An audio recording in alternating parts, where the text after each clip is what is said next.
Graça e paz, querido professor Zeniel, com mais um tema da lição. Nosso tema hoje é falar sobre o avivamento e a missão da igreja. Textual. E disse-lhe: Ide por todo o mundo, pregai o evangelho a toda criatura. Quem crer e for batizado será salvo, mas quem não crer será condenado. Marcos capítulo 16, versículo 15 e 16. Verdade prática. Nesse tempo marcado pela falta de fé, a igreja só pode cumprir a sua missão se estiver imersa no avivamento espiritual. Leitura bíblica em classe está em Marcos capítulo 16, versículo 14 até o 20. Diz assim: Finalmente apareceu aos 11, estando eles assentados juntamente, e lançou-lhe em rosto a sua incredulidade e dureza de coração, por não haverem crido nos que o tinham visto já ressuscitado. E disse-lhe: Ide por todo o mundo, pregai o evangelho a toda criatura. Quem crer e for batizado será salvo, mas quem não crer será condenado. Estes sinais seguirão aos que crerem. Em meu nome expulsarão os demônios, falarão novas línguas. Pegarão as serpentes, e, se beberem alguma coisa mortífera, não lhes fará dano algum. E porão as mãos sobre os enfermos e os curarão. Ora, o Senhor, depois de lhe ter falado, foi recebido no céu e assentou-se à direita de Deus.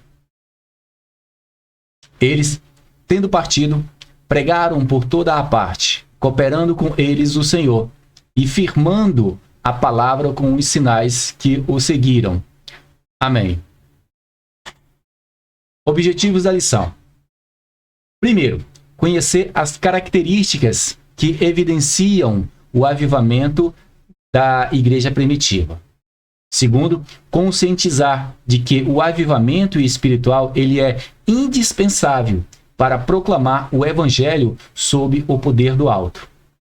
Terceiro, é explicar que o genuíno avivamento repercute em evangelismo e missões, juntamente com a manifestação dos dons e poder do Espírito Santo. Vamos para a introdução. Nesse trimestre, vimos que os seus primórdios, a igreja era conhecida pelo seu dinamismo na evangelização.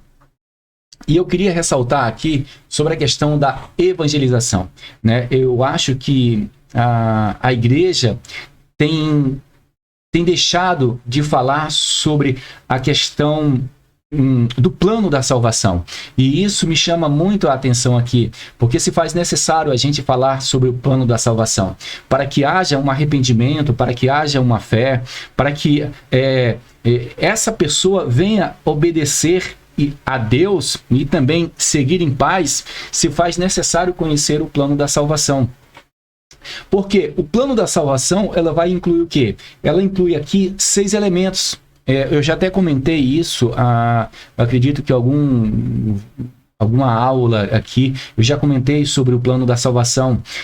O plano da salvação inclui a criação, inclui a queda, inclui a expiação de Jesus Cristo, inclui as leis, as ordenanças e também a doutrina. E isso se faz necessário, né, conhecer o plano da salvação para que haja, né, realmente ali um evangelismo genuíno. E eu mais na frente, eu acredito que eu deva falar, eu deva pontuar, eu vou persistir ainda, bater nessa tecla sobre a questão do plano da salvação, porque se faz necessário para que haja um arrependimento, para que haja fé, para que a pessoa venha obedecer a Deus, a pessoa venha seguir em paz com todos. Sim, se faz necessário conhecer o plano da salvação, que seria a criação, seria a queda, seria a expiação, seria as leis, seria as ordenanças e também ali as doutrinas. E a gente vai falar sobre isso no decorrer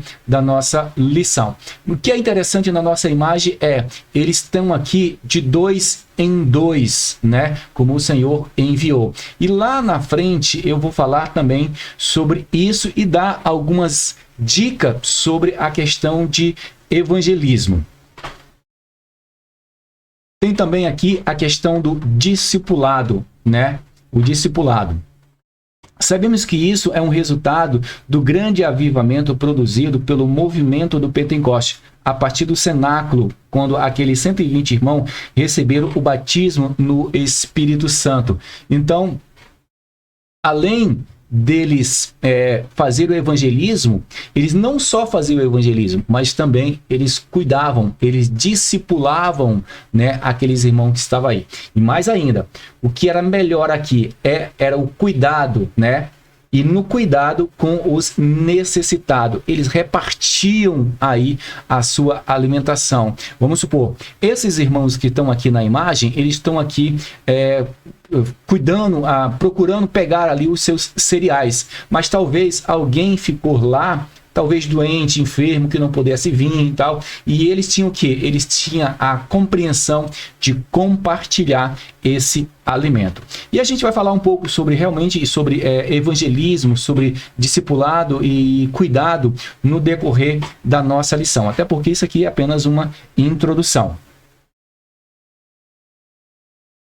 Como resultado do grande avivamento produzido pelo Espírito Santo, houve o quê? Houve um evangelismo. Esse evangelismo resultou num discipulado, né, onde eles compartilhavam a ler Cristo e também, né, com o resultado dos cuidados necessários com aqueles que tinham a necessidade. Depois que foram revestidos do poder, os discípulos nunca mais foram os mesmos. Eles receberam mais poder para cumprir o mandato de Jesus. Se antes já tinha o desejo de evangelizar, depois do Pentecostes foram cheios de um poder sobrenatural. Avivados espiritualmente, os apóstolos abalaram o Império Romano e perturbaram os judeus que não perceberam que um novo tempo havia chegado para Israel e também para o mundo.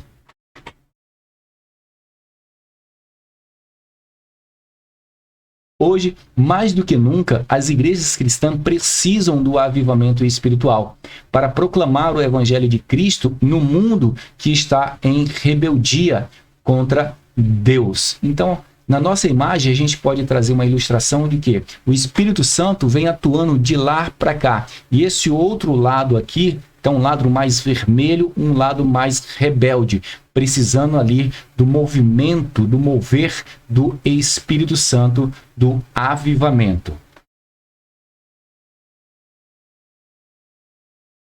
O avivamento após a ressurreição de Cristo. Tópico 1. O desânimo dos discípulos. Subtópico 1.1.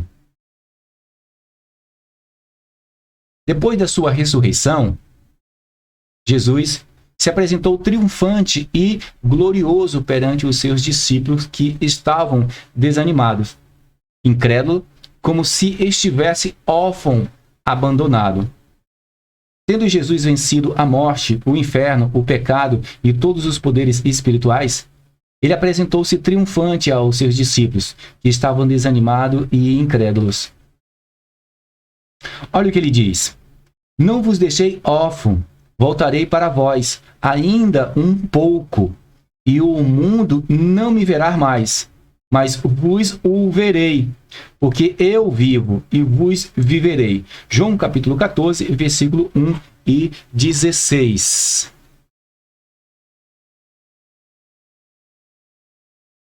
Ao ouvir o testemunho de Maria Madalena, que estava no túmulo de Jesus, e constatando que ele havia ressuscitado, eles simplesmente não creram.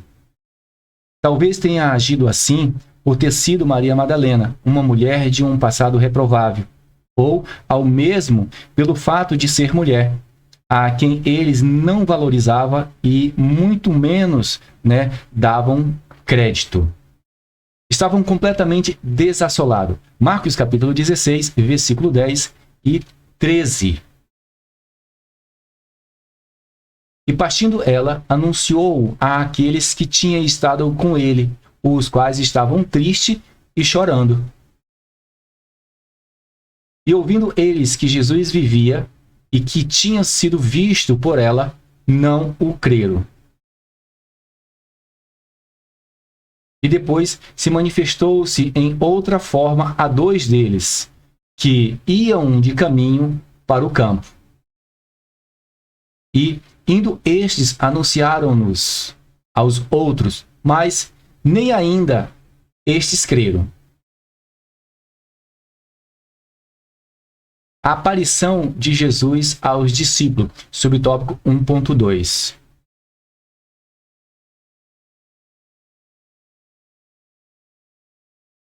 Após haver ressuscitado, antes o clima de incredulidade que dominou a mente dos discípulos, Jesus apareceu aos 11 que estavam reunidos e com medo dos líderes judeus. E disse-lhe: paz seja convosco. Lucas capítulo 24, versículo 36. E falando ele dessas coisas, o mesmo Jesus se apresentou no meio deles e disse-lhe: paz seja convosco. O que é interessante aqui? A gente sabe que os discípulos andaram com Jesus. Os discípulos viram os milagres que Jesus fez, né?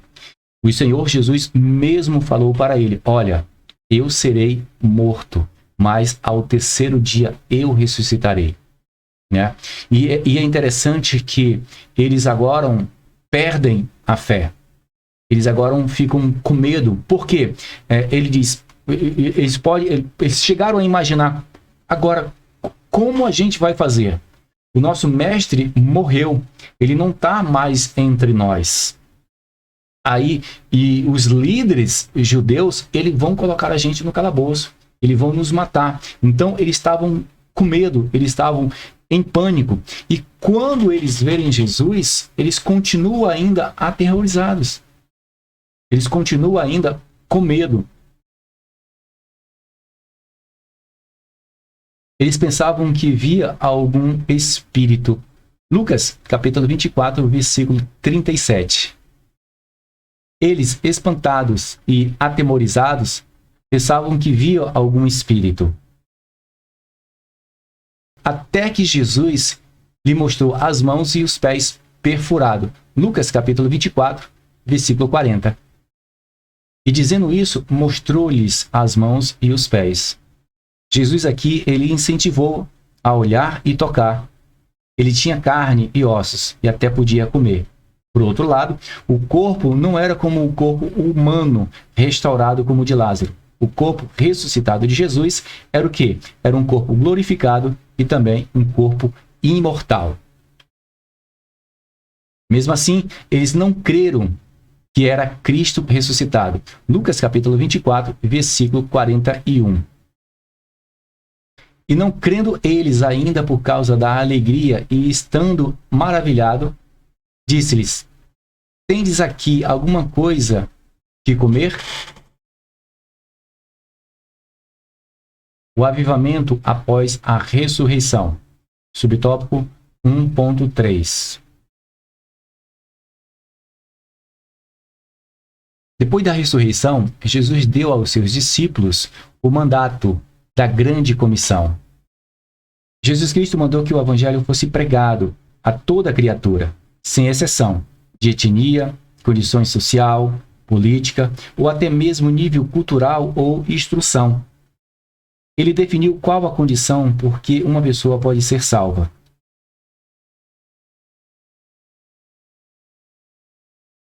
E disse-lhe: ide por todo o mundo, pregai o evangelho a toda criatura. Quem crer e for batizado será salvo, mas quem não crer será condenado. Marcos capítulo 16, versículo 15 e 16. Naquela ocasião, Jesus prometeu que os sinais autenticariam o seu ministério. Marcos, capítulo 16, versículo 17. E estes sinais seguirão aos que crerem. Em meu nome expulsarão os demônios, falarão novas línguas. Esses sinais estão à disposição de todos os que crerem, em todos os tempos e lugares. A incumbência que o Senhor Jesus lhe deu de estabelecer o seu reino entre os homens, por meio da pregação do Evangelho, as boas novas da reconciliação com Deus, por meio de um mediador. Quando os discípulos realizavam sua missão, e sem dúvida, quando outros criam e continuavam a difundir o Evangelho, sinais miraculosos os acompanhavam, como acontecia com os milagres de Jesus. Esses sinais autenticavam a fonte do seu poder e atraíam o povo à fé. Às vezes, Deus intervia miraculosamente em favor dos seus seguidores.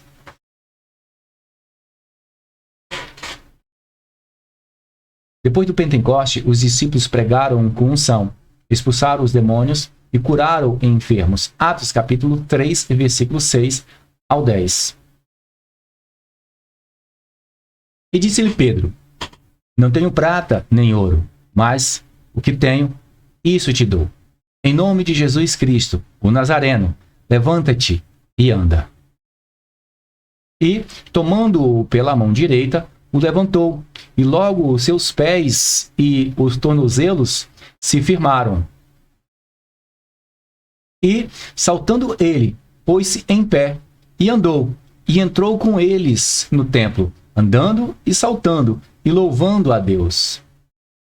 E todo o povo o viu andar e louvar a Deus.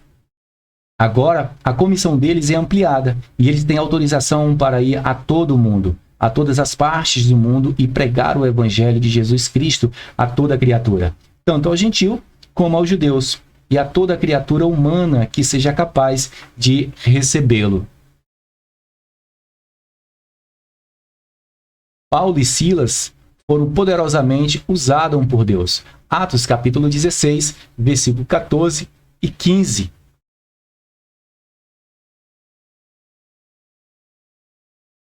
Uma certa mulher chamada Lídia, vendedora de púrpura, da cidade de Tiatira, e que servia a Deus, nos ouvia, e o Senhor lhe abriu o coração para que estivesse atenta ao que Paulo dizia. Depois que foi batizada, ela e a sua casa nos rogou, dizendo: se haveis julgado que eu seja fiel ao Senhor, entrai em minha casa e ficai ali. E nos constrangiu a isso. Esse cenário eu vou explicar ele um pouco mais lá na frente, tá? Onde eu vou falar sobre missões. Filipe curou muitos enfermos. Atos capítulo 8, versículos 6 e 7. E as multidões unanimemente prestavam atenção ao que Filipe dizia, porque ouviam e viam os sinais que ele fazia. Pois que os espíritos imundos saíam de muitos os que o tinham, clamando em alta voz, e muitos paralíticos e coxos eram curados. Desse modo, vários outros fatos demonstraram que a Igreja de Jesus recebera o avivamento espiritual, indispensável para proclamar o Evangelho sob o poder do alto. E é interessante que, se não houver um avivamento espiritual, não tem como proclamar o Evangelho.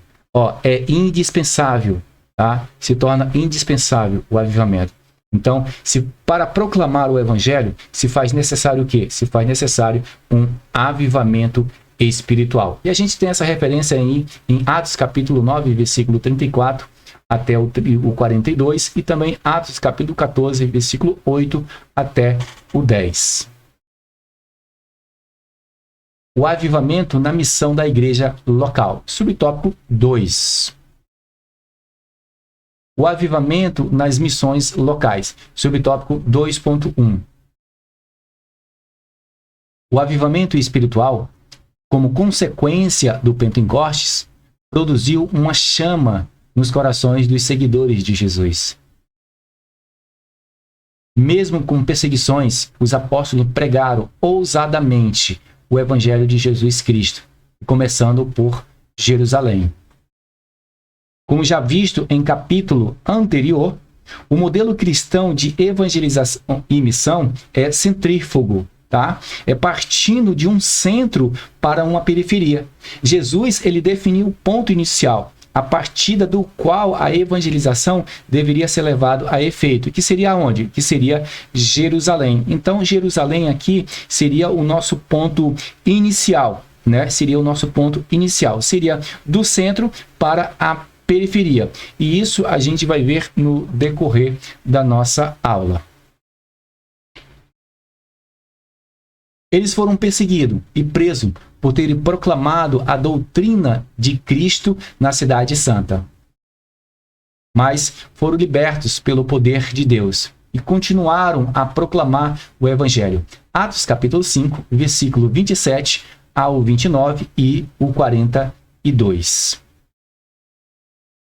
E trazendo-os, o apresentaram ao conselho, e o sumo sacerdote o interrogou, dizendo: Não vos admoestamos nós expressamente que não ensinar-se-eis neste nome? E eis que enchestes Jerusalém dessa vossa doutrina, e quereis lançar sobre nós o sangue deste homem. Porém, respondendo Pedro e os apóstolos, disseram: Mas importa obedecer a Deus do que aos homens. E todos os dias, no templo e nas casas, não cessavam de ensinar e de anunciar a Jesus Cristo. Este é o modelo de evangelização dinâmica local. Não só pregar dentro das 4 paredes do templo, mas realizar evangelização pessoal. Para que haja um evangelismo eficaz, se faz necessário, gente, algumas dicas. E como a gente está trabalhando aqui sobre essa questão de evangelismo pessoal, eu gostaria de deixar aqui algumas dicas para que possa melhorar o evangelismo na tua igreja, tá?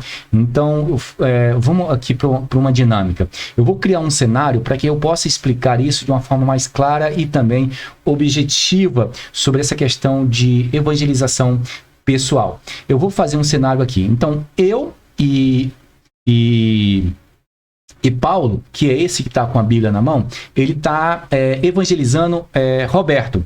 Então, o que é que acontece? A nossa igreja dividiu uma equipe, vamos imaginar dessa forma, uma equipe de 24 pessoas, tá? Vamos imaginar, a minha igreja, o culto vai começar às 18 horas, e a nossa igreja fez um evangelismo ali, para que a gente evangelizasse na nossa região aqui, no nosso bairro, para convidar os irmãos a participar de um culto às 18 horas. E a gente vai evangelizar nas ruas e nas casas ali próximo para chamar os irmãos para um culto que vai acontecer ali na frente da nossa igreja. Então vamos imaginar esse cenário para que haja um evangelismo de eficácia, tá? Então, foi disponibilizado aproximadamente 24 irmãos. E desses 24 irmãos, a gente vai dividir eles em 4 equipes. Seria uma equipe de 6, uma equipe de mais 6, uma equipe de mais 6 e uma equipe de mais 6. Então, eu tenho aqui 4 equipes de 6. 4 equipes de 6 pessoas. Então, para cada equipe, eu preciso ter alguém de instrução. Como? Para uma equipe, eu vou ter um presbítero. Para uma outra equipe, eu vou ter um evangelista. Para uma outra equipe, eu vou ter um diácono. E para uma outra equipe, eu vou ter um pastor. Acompanha comigo o cenário para que a gente possa ter aí um evangelismo de eficácia. Então, o que é que acontece? Eu e Paulo tá ministrando aqui. E a gente não tem aí tanto domínio para ministrar ali, para fazer uma evangelização com eficácia. A gente está iniciando agora na igreja e a gente tem o desejo ali de evangelizar, mas a gente não tem ainda o domínio e o conhecimento ainda da palavra por inteiro. Então, o que é que acontece? Eu estou vendo que tá eu e Paulo, o que é que acontece? Paulo está aqui evangelizando e eu estou do lado de Paulo fazendo o quê? Intercedendo pela vida de Paulo, né? Paulo está ministrando ali para Roberto e eu aqui do lado ali intercedendo para que o Senhor venha dar graça, entendimento a Paulo e também para que Roberto venha receber a palavra do Espírito Santo ali. Mas o que é que acontece? Acontece um imprevisto aqui. Paulo, ministrando para Roberto, Roberto explica para ele, olha, eu sou presbítero da igreja e estou afastado dos caminhos do Senhor. Então, Roberto agora começa a fazer algumas perguntas para Paulo e Paulo agora ficou um pouco sem saber como responder isso. É como se Roberto começou a intimidar a Paulo. Então, o que é que aconteceu aqui? Eu percebendo isso, eu vou saindo, me afastando. O que é que acontece? Eu vou e chamo o presbítero da igreja. Olha, nós estamos precisando de apoio aqui. Tem um irmão ali que ele está afastado, ele é presbítero da igreja e ele está fazendo algumas perguntas que a gente não tenha o conhecimento. Então, o presbítero chega devagarzinho ali, une ali, já conversa com Paulo, já conversa com Roberto ali, né, dando o cordial ali, um boa tarde ali, e começa agora Paulo, o que é que faz? Paulo agora sai de cena, fica agora eu e Paulo intercedendo agora pela vida do presbítero. E o presbítero agora toma a iniciativa. Se faz necessário que haja isso dentro do evangelismo. Eu vou dizer por quê. O que é que acontece na maioria das vezes? Um cenário desse que acontece, essa pessoa, Paulo aqui, ele vai ficar agora o quê? Ele vai ficar constrangido a isso. Então, toda vez que o pastor anunciar, gente, olha, domingo haverá um evangelismo. Aí eu pergunto, será que Paulo vai evangelizar? Paulo não vai evangelizar. Por quê? Porque Paulo agora está... Ele houve nele ali um constrangimento. Ele imaginou logo, poxa, eu vou encontrar alguém e alguém vai me fazer algumas perguntas e eu não vou saber responder. O que vai acontecer? Ele vai ficar... tomar aquilo para si, e em vez de esse evangelismo ser uma coisa boa e prazerosa, para ele não vai ser mais, né? Ele vai ter um pouco de pânico, um pouco de medo, que vai travar e não vai mais saber falar sobre isso. Então, o que acontece? Se faz necessário que tenha alguém para dar suporte. O que que acontece? Paulo está ali, eu percebi que ele é evangelista, né? Que ele é evangelista, que estava afastado do caminho do Senhor. Eu já me afasto um pouquinho, já chamo o nosso apoio ali, o presbítero já entra em ação para que não haja esse constrangimento e a gente continue evangelizando. Então, se faz necessário ter apoio de alguém para instruir os nossos irmãos que está iniciando agora. Para quê? Para que não haja esse constrangimento, porque senão a gente não tem um evangelismo eficaz. Feito as minhas dicas, vamos continuar então. Bom, nas casas se faz necessário, bom seria se fosse pelo menos 4 pessoas, né, para estar ali dando um apoio. Vamos imaginar esse cenário aqui, que tem essa pessoa de vermelho ali e uma família, vamos dizer assim. Aí a gente chega e diz assim, olha, boa tarde, tudo bem?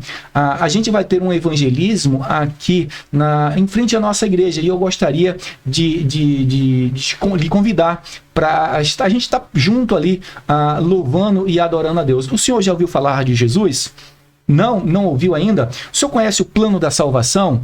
Eu tenho algum minutinho, o senhor me dá licença, eu poderia entrar e falar com o senhor pelo menos uns 2, 3 minutos? Eu gostaria de falar sobre o plano da salvação. Então a gente eu já incluí de imediato aqui o quê? O plano da salvação. Eu ia explicar para eles que se faz necessário conhecer o plano da salvação, que houve uma criação, houve uma queda, houve uma expiação, né, de Jesus Cristo. Existe uma lei, existe uma ordenança e também uma doutrina, né, que se faz necessário. Então, o que é que acontece? Se ele me deu brecha, o que é que eu faço? Eu já pego logo, eu já entro. Olha, poderia entrar 1 minutinho, 5 minutinhos, eu gostaria de falar sobre o plano da salvação. O senhor já ouviu falar sobre o plano da salvação? Não? Então, por favor, se eu tenho 5 minutinhos, a gente entra, conversa, então ali, se não, o que é que eu faço? Né, já tem aquele cara mais assim, não, eu estou um pouco ocupado, então eu já deixava um folheto para ele ali, olha, às 18 horas a gente vai ter um evangelismo ali, eu gostaria que o senhor fizesse participação, o senhor, a sua família e tal. Então, se 2 casos aqui já aconteceu. Um é, ele me deu a oportunidade de falar, então eu já falava, olha, o senhor conhece Jesus? O senhor já ouviu falar do plano da salvação? Não, senhor, eu tenho 5 minutinhos, eu poderia entrar? Essa é uma oportunidade. Mas se eu vi que eu não tenho essa liberdade, olha, eu estou um pouco ocupado, eu estou aqui lavando o carro, mexendo, olha, então eu posso deixar um folheto e lhe convidar para que às 6 horas o senhor e a sua família esteja ali com a gente para ouvir a palavra do Senhor? Não, eu vou estar lá, então. Essa já é uma situação. Então, de casa em casa, trabalhar esse evangelismo. Bom, no bairro, o que acontece? Lá atrás, houve o quê? Houve um evangelismo pessoal. A nossa igreja, de 24 irmãos, dividido 6 em cada, indo de 2 em 2, com o apoio de um presbítero, um evangelista, um diácono e um pastor, acompanhando as 6 equipes. O que aconteceu? Agora a gente tem aqui um evangelismo. Alguns aqui saiu de casa em casa. Outros aqui, né, foi chamado de 1 a 1. E agora está o quê? Acontecendo o evangelismo em frente da igreja e ali no seu bairro. Então, esse foi mais ou menos o cenário que eu criei aqui para a gente entender um pouco sobre essa questão essa evangelização dinâmica e local na nossa igreja. Então se faz necessário, mais uma vez fazendo um pequeno resumo, evangelização pessoal de 2 em 2, sempre com o apoio de alguém com mais conhecimento no trabalho bíblico e também no trabalho de evangelização. Nunca sozinho, para que não haja um constrangimento, para que não haja ali uma dificuldade de evangelizar o nosso irmão. De casa em casa, deu a oportunidade de entrar, entra e conversa, fala ali sobre o plano da salvação, explica para ele o plano da salvação, se não deu oportunidade, mas convida para onde? Para estar aqui nesse evangelismo. Vamos continuar? A igreja avivada apresenta sinais de que o Pentecoste está ativo em sua prática missionária. Há uma demonstração de que os dons espirituais estão ativos na sua vida e o amor pela pregação do Evangelho de Jesus se faz notório. Então, sim, aqui esse cenário de evangelização se faz necessário a mesma coisa. Sempre, gente, tá ali alguém apoiando, um presbítero, um diácono, um evangelista, um pastor, tá acompanhando sua equipe. Divide a equipe, olha, de preferência, trabalha com 6, de 2 em 2. 2 trabalha e 2 trabalha. Um evangeliza e o outro intercede. Então sempre está nessa caminhada aqui. Por quê? Porque às vezes quando encontro alguém, né, que tem um pouquinho mais de conhecimento, dá esse constrangimento. Mas que isso seja feito com quê? Isso seja feito com amor pela pregação do Evangelho, e Jesus Cristo vai se fazer o quê? Vai se fazer notório na sua cidade, no seu bairro e no seu estado. O avivamento nas missões regionais. Subtópico 2.2. Podemos dizer que a missão regional é aquela realizada em locais mais distantes do centro da ação inicial. No estado brasileiro, há diversos municípios ou cidade do interior. Olha só, com base em Atos 1:8, né, quando Jesus disse aos seus discípulos, né, recebereis o poder do Espírito Santo, para serem o quê? Para serem testemunha além de Jerusalém. Quando eu falo Jerusalém aqui, eu vou estar dizendo o quê? Que seria uma evangelização local. E também em Judéia e Samaria, podemos dizer que Samaria e Judéia seria aquela missão regional e realizada em locais mais distantes do centro da ação inicial. Bom, o que eu tenho aqui? Esse projeto é um dos projetos lindo aqui de Salvador, tá? É o projeto SOS Sertão. Então eu peguei esse projeto, eu conheço esse projeto, já vieram na nossa igreja, falaram sobre o trabalho dele, faz um trabalho lindo. Então eu aproveitei para trazer essas informações e também esse trabalho que ele faz para a gente falar um pouco sobre essa questão do trabalho missionário que o SOS Sertão faz aqui em Salvador. Eles trabalham tanto de uma forma em Jerusalém, que seria aqui em Salvador, como também no interior, que é aqui onde eles estão aqui. Aqui eles estão no interior de Salvador. Ali eles entram no município, procuram uma igreja. Aqui eles procuraram a igreja Assembleia de Deus, né? Conversam com o pastor. Para quê? Para fazer um trabalho lindo, tá? De evangelismo nessa cidade aí no interior. São as nossas Judéia e Samaria a ser alcançada pelo trabalho de evangelização. Então, o que é que eles fazem? Esse projeto SOS Sertão, eles tentam tanto trabalho dentro de Salvador, como também trabalham em locais afastados de Salvador, nos municípios, né, nas cidades circunvizinhas também aqui de Salvador. Fazendo o quê? Fazendo um trabalho voluntário, um trabalho de missões, levando o evangelho, levando cesta básica, levando saúde, né? Tratamento de pele, corte de cabelo, o higiene básico ali, no escovar os dentes. Então, o que eles fazem? Eles estão ali trabalhando aonde? Trabalhando na Judéia e também na Samaria. Fazendo o quê? Fazendo esse povo ser alcançado, né? Ser alcançado por Cristo. Depois de impactar Jerusalém, tipo assim, eles já falaram aqui em Salvador, eles já falaram. Agora eles estão fazendo o quê? Eles estão fazendo um trabalho aonde? Na Judéia e em Samaria. E isso lembra que a nossa igreja é a igreja o quê? Centrífuga, né? Que é de dentro para fora, tá?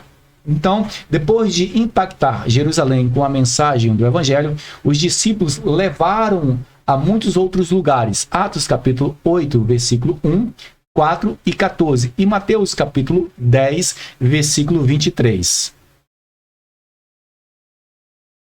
Quando, pois, vos perseguirem nesta cidade, fugi para outra, porque em verdade vos digo que não acabeis de percorrer as cidades de Israel sem que venha o Filho do Homem. Então, fiz só uma ilustração ali, né, sobre a questão da perseguição. Se estão te perseguindo em uma cidade, passa para a outra. Mas continua o quê? Continua pregando, falando da palavra do Senhor. Missões regionais, atualmente, sob o tópico 2.3. Nos dias de hoje, esperamos que Deus desperte as igrejas locais em centros metropolitanos e cidades de pequeno porte e em municípios de pequeno porte. Para o quê? Para evangelizarem, cumprindo a grande comissão. Bom, aqui eu criei um cenário para que a gente possa entender, né, como seria essa questão da igreja local, do centro metropolitanos, em cidades de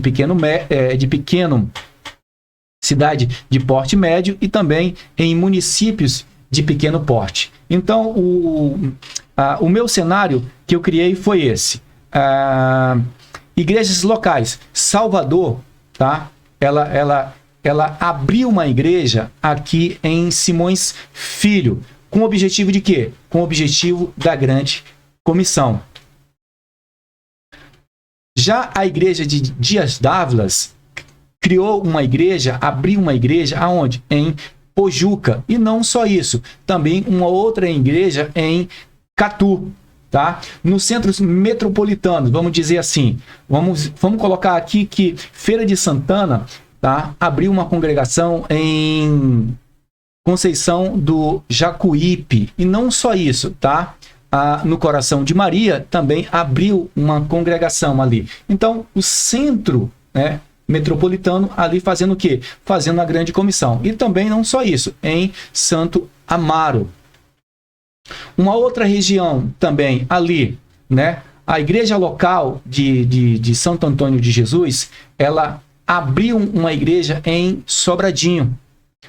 Uma outra igreja também foi aberta em Castro Alves. Outra igreja também foi aberta em Cruz das Almas.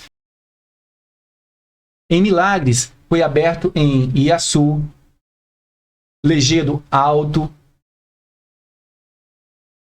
Amargosa e Boa Sorte.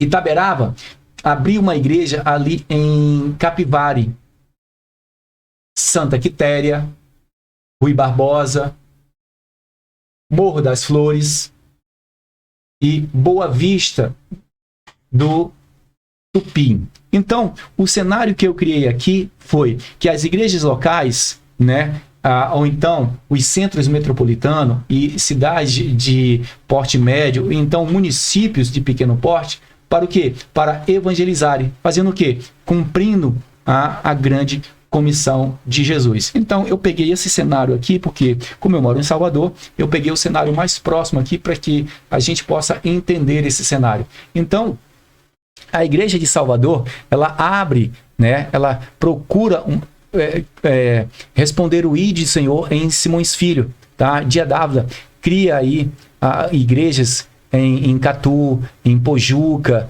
né? Feira de Santana abre 3 congregação, Santo Antônio de Jesus abre mais 3 congregação, né? Milagres abre aí 4 congregação, Itaberaba abre 1, 2, 3, 4, 5 congregação. Isso o quê? Cumprindo a grande comissão. Mas por quê? Porque a nossa igreja, ela é o quê? É uma igreja centrífuga, né? Ela prega em Jerusalém, mas em compensação ela sai aonde? Ela sai, olha, aqui, ó, para Judéia, para Samaria, para Judéia, para Samaria, né? Então, esse foi o meu cenário aqui. Que isso aconteça sem que seja necessário haver perseguição, a fim de despertarmos para a obra do Senhor. Ora, ainda desfrutamos da liberdade constitucional para expressar nossa fé e proclamar o Evangelho a toda a criatura, em todos os lugares, estado e cidade e também distrito. Bom, só lembrar que o nosso Brasil é oficialmente um estado laico, pois a Constituição brasileira e outras legislações, tá? Ela prevê essa liberdade de crença religiosa ao cidadão. Além do que? Além da proteção e o respeito às manifestações religiosas. Bom, lá no artigo 5º da Constituição Brasileira de 88, que é isso que a gente vê aqui, tá? Está escrito lá no seu inciso 6º, é inviolável a liberdade da consciência e da crença, sendo que assegurado o livre exercício dos cultos religiosos e a garantia na forma da lei, tá? A proteção aos locais de culto e a sua liturgia, tá? Por quê? Por que eu citei aqui a Constituição? Por que eu citei sobre a questão de o Brasil ser, sim, aí um país laico? Porque a gente tem aí vários países, tá? Vários países que sofrem perseguições ao Evangelho. Nós temos essa liberdade. Nós podemos aí pegar a nossa Bíblia, entrar no ônibus e falar de Jesus Cristo, tá? Só algumas exceções, existem algumas exceções, tá? Vamos supor aqui, em Salvador, vou dar um exemplo de Salvador. Eu passei muito tempo ministrando no trem. Eu passei muito tempo ministrando no trem. Porém, no metrô, eu não posso fazer isso. Por quê? Porque existe uma lei né? Existe uma lei que dentro do metrô ou na circunvizinha a gente não pode evangelizar. Já no trem eu posso evangelizar. Então, não é que no trem eu posso evangelizar e no metrô eu não posso porque é perseguição. Não, porque existe uma lei ali no metrô que não posso evangelizar. Então tem que fazer essa diferença aqui. Não é uma questão de perseguição no metrô. Não é isso. É porque existe uma lei ali no metrô que não pode ali evangelizar ali. Então o que eu quero falar aqui? Eu quero falar de alguns países que sofrem perseguição. Eu posso citar aqui a Coreia do Norte, eu posso citar aqui o Afeganistão, Somália, Líbia, Paquistão, Eritreia, Iêmen, Irã, Nigéria, Índia, alguns países que sofrem perseguição pelo Evangelho. Os nossos irmãos não podem portar uma Bíblia, os nossos irmãos não podem falar de Jesus.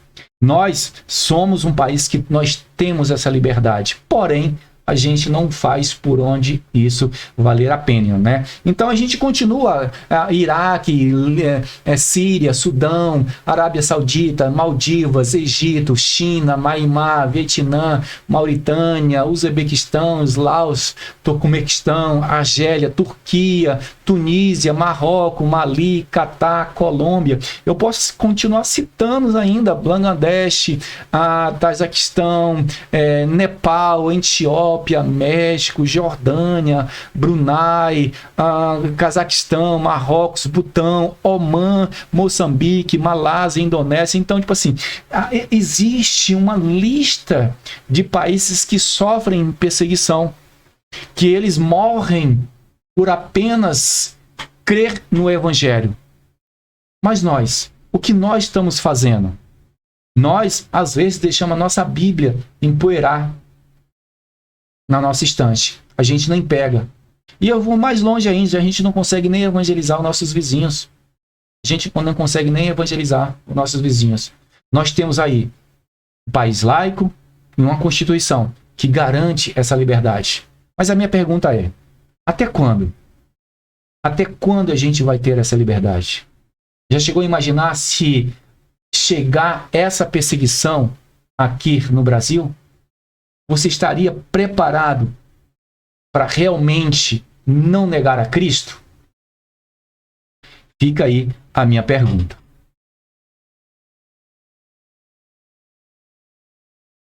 Oremos para que o Brasil seja, de fato, uma nação que se renda a Cristo. Sim, que possamos orar. Orar principalmente, como a Bíblia nos ensina, pelos nossos governantes, aqueles que estão na frente. Os nossos líderes religiosos também precisam Precisam da nossa proteção. Nas madrugadas que possamos interceder pelos nossos líderes religiosos e também aqueles que estão no poder. O avivamento e as missões transculturais. Em Atos capítulo 1, versículo 8, Jesus disse que os seus discípulos haveriam de levar a sua mensagem até os confins da terra. Eles ganharam almas para Cristo e abriram igrejas na Fenícia, em Chipre e Antioquia. Atos capítulo 11, versículo 19. E os que foram dispersos pela perseguição, que sucedeu por causa de Estevão, caminharam até Fenícia, Chipre e Antioquia, não anunciando a ninguém a palavra, senão somente aos judeus. Então, o objetivo aqui, como estava na perseguição, o objetivo deles aqui, o foco deles aqui, era pregar somente para os judeus. Mas isso, lá na frente, a gente vai ver que esse cenário, ele vai mudar. Primeira igreja missionária, subtópico 3.1. A igreja em Antioquia já realizava as missões locais. Quando ele fala essas missões locais, a gente entende o quê? A gente entende que é Jerusalém. né? A gente já coloca aqui como Jerusalém. Então, a igreja em Antioquia já realizava as missões locais ou as missões urbanas. Então, a gente sabe que é o quê? A gente sabe e entende que é Jerusalém. E muitas pessoas aceitaram a Cristo como Salvador. Atos capítulo 11, versículo 20 e 21. E havia entre eles alguns varões de Chipre e de Cirene, os quais, entrando em Antioquia, falavam aos gregos, anunciando o Senhor Jesus. E a mão do Senhor era com eles, e grande número creu e se converteu ao Senhor. Por causa do crescimento da igreja em Antioquia, os discípulos mandaram para lá Barnabé. Já que houve um crescimento, já que houve ali uma igreja, quem tinha mais instrução para isso? Era Barnabé. Então, existe aqui uma sensatez, né, de mandar alguém com instrução. Para quê? Para que possa tanto manter a questão da evangelização, que foi o que a gente viu no início do nosso slide, e também o quê? Uma questão de discipulado, e também manter o quê? Manter uma ação social ali, em ajudar os irmãos mais carentes. Então, o objetivo de Barnabé, justamente aqui, seria inicialmente esse. Aquela igreja tornou-se a primeira igreja missionária. Barnabé e Saulo foram os primeiros missionários enviados para as missões transculturais. Atos capítulo 13, versículo 1 até o 3. Na igreja que estava em Antioquia, havia alguns profetas e doutores, a saber, Barnabé. Olha aqui, né? A gente já sabe que Barnabé seria aqui, vamos dizer assim, um doutor, né? A saber, Barnabé. Então, por isso que ele foi chamado lá atrás, né? Para ajudar ali na igreja. Então, Barnabé e Simão, né? Chamado Níger, e Lúcio, Cirineu e Manaém, que foram criados com Herodes, o tetrarca, e Saulo. E servindo eles ao Senhor e jejuando, disse o Espírito Santo. Olha só isso. Presta atenção nisso aqui. E disse o Espírito Santo: apartai-me a Barnabé e a Saulo para a obra a quem tenho chamado. Isso aqui é interessante, tá? É interessante. Ora, eu não quero aqui fazer um julgamento ou um pré-julgamento a alguns irmãos aqui. Mas, infelizmente, eu acho isso um pouco incoerente, sabe? Às vezes eu vejo um irmãozinho tá ali evangelizando ali no ônibus, ou ele tá ali na fila do banco, ou tá na praça ali evangelizando. A gente vai conversar com ele, ele diz: não, eu sou missionário. Aí a gente faz uma pergunta: mas o irmão já fez algum curso de missiologia? O que é missiologia? O irmão foi consagrado a missionário? Não. É porque eu entrego aqui um folhetozinho aqui, eu falo de Jesus e tal. Então, tipo assim, eu vejo muitas pessoas se titulando a missionário, né? A missionário. E aqui a gente vê, a Bíblia deixa claro isso, tá? Olha só. E servindo eles ao Senhor e jejuando, tá? Disse o Espírito Santo. Quem está chamando aqui é o Espírito Santo. E disse-lhe o Espírito Santo: apartai-me a Barnabé e a Saulo para a obra que eu tenho chamado. E olha a continuação aqui, ó. Então, jejuando e orando, tá?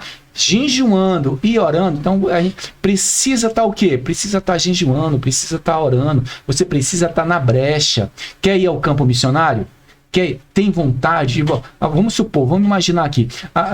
Olha, eu tenho vontade de ir para a Coreia do Norte. Para mim, aos olhos humanos, seria absurdo. Mas quem capacita é o Espírito Santo. Precisa do quê? Precisa de imposição da mão, tá? Saulo e Barnabé. E olha só, então jejuando e orando e pondo sobre eles a mão, os despediram. Então eles foram consagrados, vamos dizer que eles foram consagrados o que aqui? A missionário.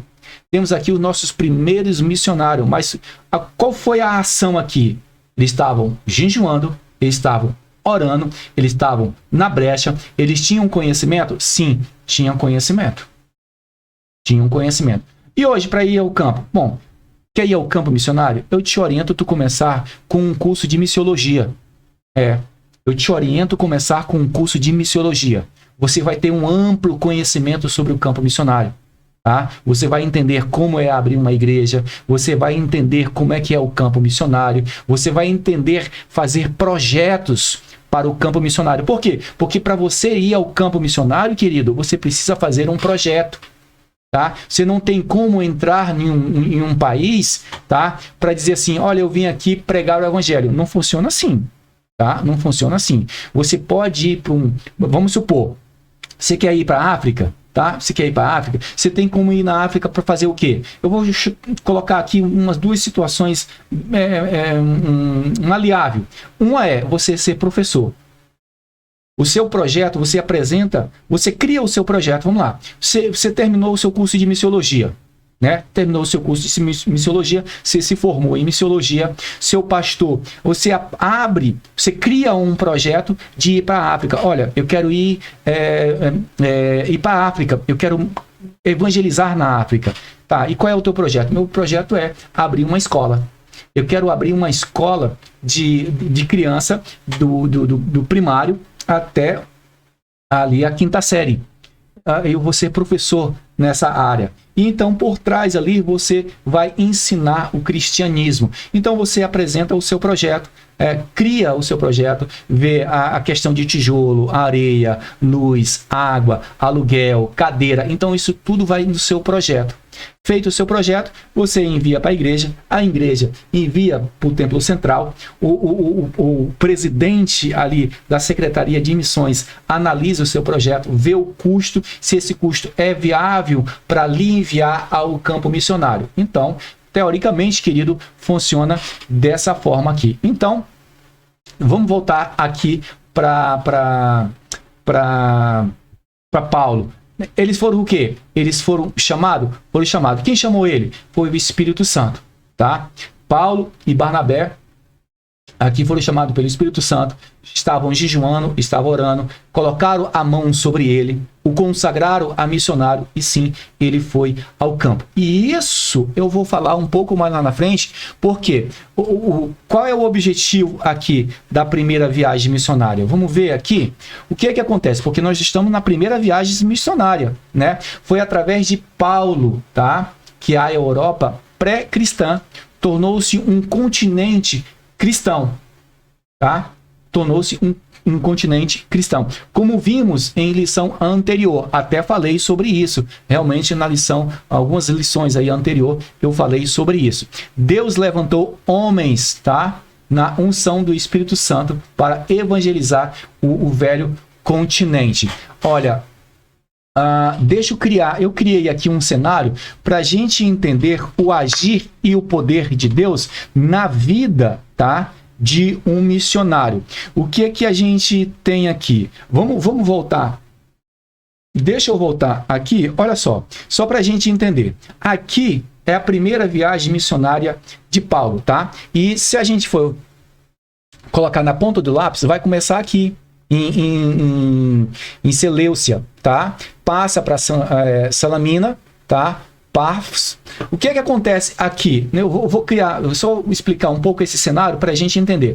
Então, o objetivo da primeira viagem missionária de Paulo aqui foi o quê? Era para pregar o evangelho aos judeus, né? O objetivo era pregar aos judeus. Só que lá na frente, a gente vai ver que eles não aceitam. Eles não aceitam. Então, agora começa a mudar o objetivo do plano missionário. Porque qual era o objetivo do plano missionário? Era pregar para os judeus. Os judeus aceitaram? Não, os judeus rejeitaram isso. Quem aceitou de bom grado? Os gentios. O gentio abre o braço e aceita o evangelho de bom grado. Não é isso? Só que o que acontece mais lá na frente? Né? Acontece que os judeus começam agora a questionar, olha, vocês precisam ser circuncidados. Vocês precisam ser circuncidados, né? Essa pregação aí desses rapazes aí, isso está errado. Precisa entrar na lei de Moisés. Então, o que é que houve? Quero fazer um resumo. O que é que houve? Houve uma discussão. Precisa ser circuncidado? Não precisa. Precisa? Não precisa. O que é que houve? Faz agora o concílio, né? Resumindo, Pedro bate o martelo, dizendo que agora não é mais pela lei, né? Não é mais pela lei, e sim pelo quê? Pela a graça. Então, termina aqui a primeira viagem missionária. De quê? Que eles agora evangelizaram. O objetivo deles aqui agora é evangelizar o gentil. Eles evangelizam o gentil, tá? Bate o martelo, Pedro, dizendo que não é mais pela lei, e sim pela graça. E o que é que acontece? Acontece agora a segunda viagem missionária. Agora entra Paulo, Silas e Timóteo. E qual é o objetivo aqui? Só para a gente... Eu criei esse cenário aqui para a gente entender um pouquinho aonde eu quero chegar com essa questão da Europa, para a gente entender aqui. Então eu tenho aqui Silas, eu tenho Timóteo e também tenho Paulo. E qual é o objetivo aqui? O objetivo é eles agora levar o decreto, levar o papiro, para dizer o quê? Para dizer que a igreja não é mais pela lei, e sim pela graça. Então, o objetivo da segunda missão, da segunda viagem missionária é dizer que não é mais pela lei, e sim pela graça. Então, acontece o cenário. Eles vão para a Frígia, desce para a Galáxia. Da Galáxia, eles tentam descer para a Ásia, porém o Espírito Santo proíbe, né? Proíbe. Então, eles seguem para Mísia. Mísia, ele procuram subir a Betínia. Betínia também ele é impedido. Então, o que é que ele faz? Eles descem para Troades. Aqui em Troades, ele tem o quê? Ele tem a visão. O varão se apresenta a ele e diz, olha, passa a Macedônia e nos ajuda. Bom, o que é que acontece aqui? A mudança de cenário dentro do campo missionário. Por quê? Qual era o objetivo de Paulo para o seu campo missionário? Era levar o decreto, né, para os presbíteros da igreja, para dizer que não era mais pela lei, né, e sim pela graça. Só que o cenário aqui muda. Mas eu quero voltar um pouquinho aqui atrás. Como o objetivo de Paulo aqui era levar o decreto, ele precisava descer a Ásia? Ele precisava. Ele poderia ter chamado Timóteo, ele poderia ter chamado Silas e dizer, olha, Silas, Timóteo, vamos abrir um jejum, vamos abrir uma consagração, porque o nosso objetivo aqui é descer a Ásia Menor e levar o decreto para os presbíteros das igrejas ali, que estão ali, para dizer que não é mais pela lei, e sim pela graça. Mas Paulo fez isso? Não, Paulo não fez isso. Paulo estava movido pelo Espírito Santo. Ele seguiu, ele continuou. Subiu para Betínia para fazer a mesma coisa, só que o Espírito proibiu. Então o que é que ele faz? Ele continua ali em espírito. O que é que acontece aqui? Acontece que entra aquele homem, né, dizendo, olha, passa a Macedônia e nos ajuda. Então, o que é que acontece? A mudança de cenário aqui, dentro do campo missionário. Aí, Paulo ouve. Sim, Paulo ouve. Então, o que é que eles fazem? Ele pega um barco e vai para onde? Para Samotrácia. De Samotrácia, ele vai para Neápolis. De Neápolis, ele vai para Filipos, que é uma próxima cidade ali na Macedônia. Agora, o que é que acontece, né? O que é que acontece mais na frente? Ele ministra a palavra para Lídia, que foi aquele cenário que a gente viu lá atrás. Lídia abre os ouvidos, né? O Senhor batiza ela, tanto ela como a casa dela. O que se tem aqui? Se tem aqui a primeira sinagoga. Se tem aqui a primeira sinagoga, né? Daqui que parte o evangelho. Daqui que se parte o evangelho. Mas deixa eu voltar. Vamos imaginar que Paulo aqui faz isso aqui. ele procura abrir um jejum, consagração para... Não, vamos abrir um jejum, consagração, a gente tem que descer. A gente tem que ir, porque o objetivo que a gente tem aqui é de descer a nossa Ásia Menor para entregar o decreto, para entregar o papiro que Pedro bateu o martelo, dizendo que não é mais pela lei, e sim pela graça. Mas imagina, se Paulo não ouve, não atende o chamado do passa a Macedônia. Por quê? O objetivo não era esse. O objetivo é aqui passar a Macedônia? Não. O objetivo aqui é entregar o decreto. O objetivo é entregar o decreto. Mas Paulo é o quê? Paulo está sensível a ouvir o Espírito Santo. Agora, minha pergunta é, quando Deus faz um projeto para dentro da tua igreja, meu pastor, você está sensível a ouvir a voz de Deus para mudar o cenário? Por quê? Porque se Paulo aqui, ele não ouve o Espírito Santo, a Europa não era evangelizada. Por quê? Porque Lídia não era alcançada. Então, por obediência, tá? Paulo foi obediente à voz do Espírito Santo. E hoje, eu e você, a gente conhece a Cristo porque Paulo, eu posso dizer dessa forma, Paulo ouviu a voz do Senhor. Então, esse cenário, eu acho que seria necessário eu falar sobre esse cenário.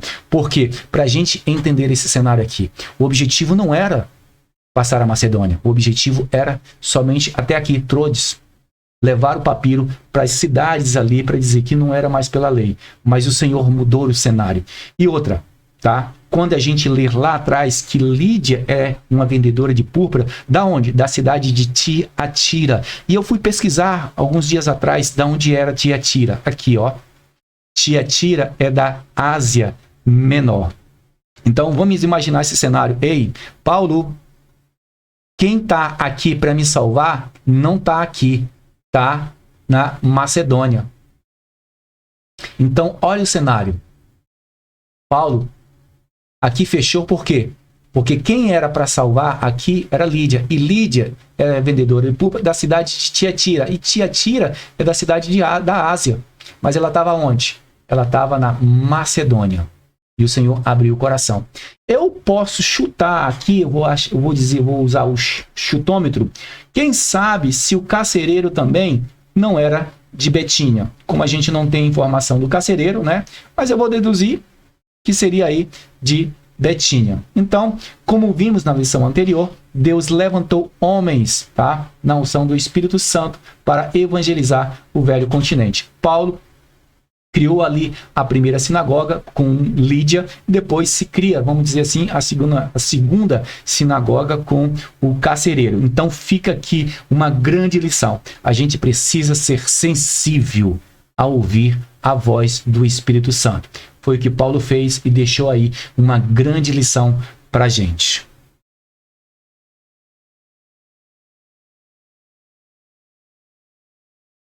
A evangelização e a decadência espiritual da Europa. Subtópico 3.2. A partir da Europa, o evangelho espalhou-se para o mundo, chegando à América com os peregrinos. Alcançou a África, onde se destacou David Livingstone, de 1841 a 1873, ganhando muitas almas para o reino de Deus. David, ele foi um missionário explorador escocês que introduziu o cristianismo moderno na África e também ele contribuiu para a integração do continente africano ao resto do mundo. As missões na selva era ao mesmo tempo que era uma instalação de postos médicos, tá? Exploração científica, como também o mapeamento das regiões fauna e flora e também alguns percursos nos rios e a criação de centros de pregação religiosa para as tribos religiosas ali. Tá? E para facilitar o contato, ele também se esforçou para aprender o seu idioma local. E em pouco tempo ele conseguiu isso aí. Foram movimentos espirituais tão extraordinários que se espalharam para outras partes. Hudson Taylor foi um missionário na China de 1853 a 1905. Né? Aqui a gente destaca ele aí. Houve outros missionários que deram suas vidas à obra missionária transcultural a partir da Europa. Eu vou deixar o link aqui do filme do Hudson Taylor. Eu gostaria que você, você que gosta de missão, faz um esforçozinho aí, assiste esse filme. É um filme maravilhoso. Quando eu estava no seminário de missiologia, foi pré-requisito. Foi matéria para a gente estudar sobre ele e a gente fazer também uma resenha sobre ele. Então, é um filme muito maravilhoso, tá? A forma como ele chega, e é interessante que sim, ele chega ali na China, não como missionário, mas como médico, tá? Mas eu vou deixar que você assista isso aí, tá? Por falta de amor e interesse pela evangelização constante e intensiva à Europa, que deu tantos missionários ao mundo, se transformou em pós-cristã, tornando-se um dos lugares mais carentes do Evangelho de Cristo no mundo. Os crentes se acomodaram, deixaram de buscar o avivamento espiritual, conforme diz a palavra de Deus. 2 Coríntios, capítulo 7, versículo 14. Se o meu povo, que se chama pelo meu nome, se humilhar e orar, e buscar a minha face, e se converter dos seus maus caminhos, então eu ouvirei dos céus, e perdoarei os seus pecados, e sararei a sua terra. Há países no velho continente que nem 5% das pessoas frequentam qualquer igreja.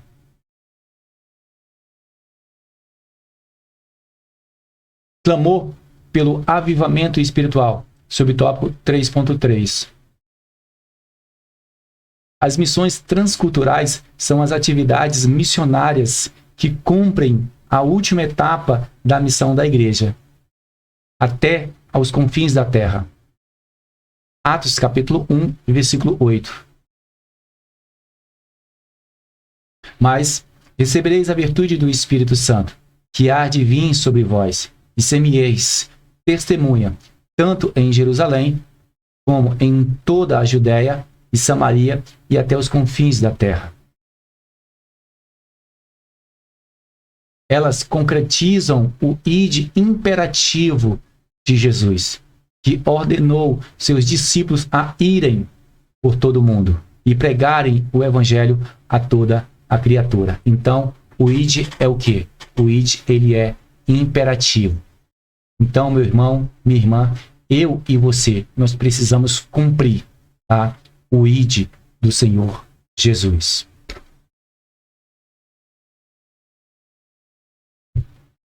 Este objetivo missionário só pode ser alcançado se houver, tá, um avivamento espiritual em toda a igreja, a começar pelos pastores, líderes ou dirigentes. Que Deus reavive sua obra em todo o mundo. Oremos como Abacuque. Ouvi, Senhor, a tua palavra e temi. Aviva, ó Senhor, a tua obra no meio dos anos. No meio dos anos, a notifica. Na ira, lembra-te da misericórdia. Abacuque, capítulo 3, versículo 2. Chegamos à nossa conclusão. Os cristãos avivados demonstram compromisso com Deus, com Cristo e com a missão da igreja.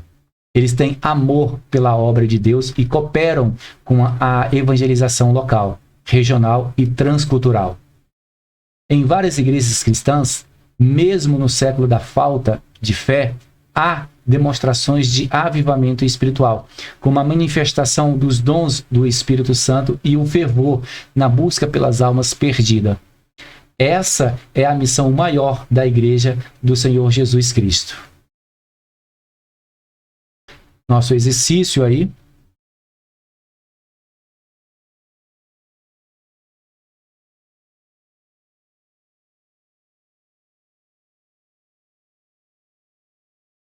Nosso próximo assunto é vivendo no Espírito. Querido, você que ainda não é inscrito no nosso canal, eu queria te convidar para se inscrever no nosso canal. Se inscreva no nosso canal, deixa aí o teu like, tá? Gostou do nosso material, gostou do nosso slide? Então aqui embaixo eu tenho um link para você adquirir aí o nosso slide com um preço acessível, um preço, né, que deva sim caber no seu bolso, até porque a gente procura mostrar aí um trabalho de qualidade, uma imagem de qualidade, um conteúdo dinâmico, um conteúdo criativo, um conteúdo que possa sim facilitar o entendimento do seu aluno e também se tornar aí uma didática bem fácil de aplicar, né? Então, nosso próximo tema é falar sobre vivendo no Espírito Santo. Então, até o próximo slide e que Deus em Cristo te abençoe.